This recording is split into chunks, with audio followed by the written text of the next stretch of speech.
Oi pessoal, o vídeo de hoje tem uma diferença interessante. Eu não vou falar sobre nenhum lançamento, sobre nenhum quadrinho que acabou de sair, sobre nenhum quadrinho que vai sair daqui a pouco. Eu vou falar sobre um gibi que saiu no Brasil há cerca de 50 anos e que foi republicado há 25 anos, né? Trata-se de Epopeia Tri, título da Bonelli, lançado pela Ebal e depois relançado pela Record com o título de História do Oeste, que é um nome mais próximo, ao original italiano, né? Antes de começar a falar sobre a Epopeia Tri, sobre o quadrinho em si, eu quero dizer que a Bonelli me fez voltar a garimpar em sebos, né? Eu leio os gibis há mais de 20 anos, os sebos já foram quase minha casa, eu encebo toda semana, às vezes mais de uma vez por semana.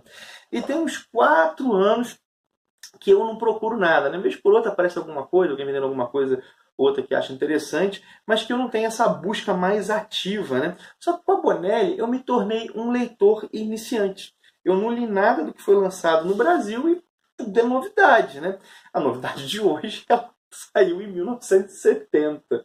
E eu achei essa primeira edição, esse é o número 1, né? Na verdade é o número 1, mas da reimpressão, né? Da segunda edição, vamos colocar assim. Eu achei esse número 1 num sebo aqui perto de casa, né? E a notícia mais legal é que minha esposa viu toda a minha empolgação com a história e me deu de presente, através da estante virtual, a coleção completa. Ou seja, daqui a pouco eu vou ter os 73 números aqui na minha casa. Eu estou fugindo bastante do assunto, né? Vamos à História do Oeste, né? Essa história é escrita pelo Dino D'Antoni, desenhada pelo Renzo Calegari e pelo Renato Pulesi. Acho que é assim que se pronuncia. Se tiver algum erro, depois eu corrijo em outros vídeos. E eu tento sempre, quando não sei pronunciar, eu tento pronunciar o mais próximo possível do português, né? Afinal de contas, às vezes não dá para saber como é que é na língua original se a gente não fala o idioma. De todo modo, vamos lá. A primeira coisa que eu quero dizer é que a proposta dessa história é muito cativante. Nela nós vamos ver o seguinte: a saga de uma família, não é de um personagem, é de uma família, dos McDonald's, né? E a história, pelo que eu entendi, ela vai transcorrer por várias gerações. E mais, os membros dessa família vão se relacionar, ainda que como coadjuvantes, por vezes, né, com eventos reais da conquista do Oeste norte-americano, né? Cara, isso aqui é um grande projeto de ficção histórica.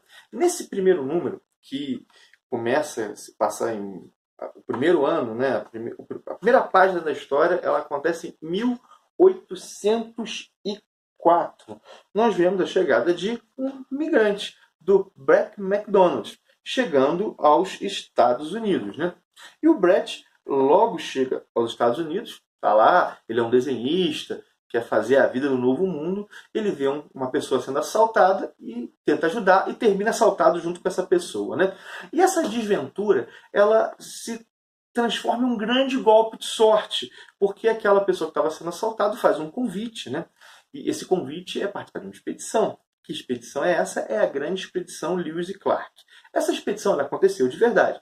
Ela foi uma iniciativa do presidente Thomas Jefferson e ela é parte fundamental do projeto de expansão territorial dos Estados Unidos, né? Ela tinha um caráter assim predominantemente explorador mesmo, né? Ela pretendia chegar à costa do Pacífico. A gente tem que pensar o seguinte, né? A colonização pelos ingleses começa do lado do Atlântico, né? Vamos falar assim, na costa leste. E eles querem chegar até a costa oeste e reunir informações sobre o território, sobre os povos que neles estavam, tipo, mapear aquela região. Os americanos também têm o interesse em saber qual é a interferência francesa e inglesa naquela região. Bom, e é nessa expedição que vão ocorrer as aventuras do Brett. Ele vai aprender a brigar, vai aprender a atirar, vai encontrar a sua esposa, Sikaweja, uma índia que a tradução do nome dela é Manhã de Mel. E essa Sikaweja, ela parece ter sido inspirada numa personagem histórica chamada Sacagawea. Sacagawea, que foi a única mulher na expedição Lewis e Clark, que era uma índia, né? E tal como a sua contraparte da vida real, a Sikaweja, né, a personagem fictícia, ela foi capturada, ela foi sequestrada por uma tribo rival.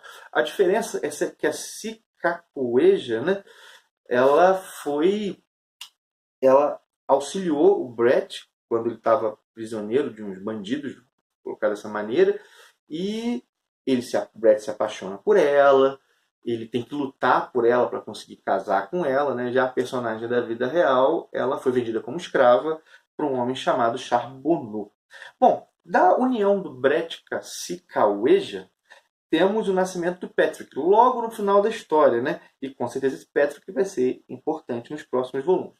Deixando de lado esse aspecto mais descritivo, vamos a alguns comentários, né? Primeiro, o ponto de vista adotado em Epopeia Tri é o do norte-americano, que quer expandir seu território e que toma isso como uma narrativa heróica, está aqui. Isso não tem mal nenhum. Mas é importante saber isso porque a história é sempre um pouco mais complexa, né? Isso aqui não se propõe a ser um documentário. É uma ficção que se baseia em dados históricos, mas tem uma narrativa própria, né? A realidade é mais complexa que isso aqui. O segundo ponto é que, em comparação com outras histórias da Bonelli que eu li, a narrativa aqui é mais simples, talvez porque seja mais antiga, né? Há pouco esforço, por exemplo, às vezes, para criar um clímax, reviravoltas, né? Só que, cara, tudo ocorre como se nós estivéssemos ouvindo uma história em família, né? A narrativa vai, de maneira simples, nos cativando, assim, cara, é simples, mas eu gostei muito disso aqui. Dá uma sensação de cotidiano, de intimidade, né? Bom, Epopeia Tri é o tipo de história, esse é o terceiro comentário, que deve criar uma conexão enorme entre o leitor e os personagens. Fico imaginando, né, passando assim, gerações, fico imaginando, por exemplo, o Brett deve morrer em algum momento, né? E a morte dele deve nos tocar bastante. Não sei quantas edições ele vai ficar vivo, né? Ou até se ele morre. Estou especulando, né? Para dizer que isso aqui deve criar uma relação muito legal com os personagens. Assim. O quarto é o seguinte, e é um ponto que eu não curto tanto, né? Que é a linguagem da tradução, né? Os personagens todos falam segundo as normas da norma culta, sei lá, usam próclise, ênclise, mesóclise. Não, mesóclise eu não vi nenhuma. Mas, por exemplo, usam essa colocação pronominal, segue a norma culta.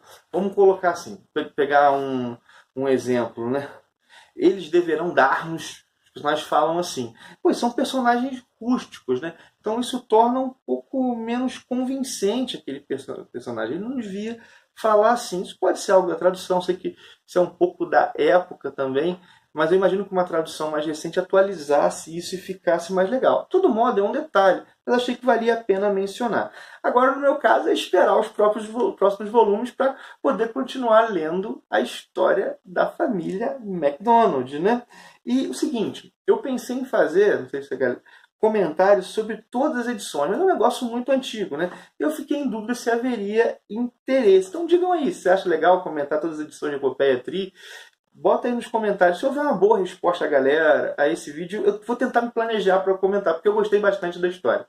Bom, paro por aqui nesse meu vídeo, narrando mais um momento da minha descoberta da Bonelli. Peço se você gostou do vídeo, deixa aquele teu joinha. Se não está inscrito no canal, se inscreve. Abração e até o próximo vídeo.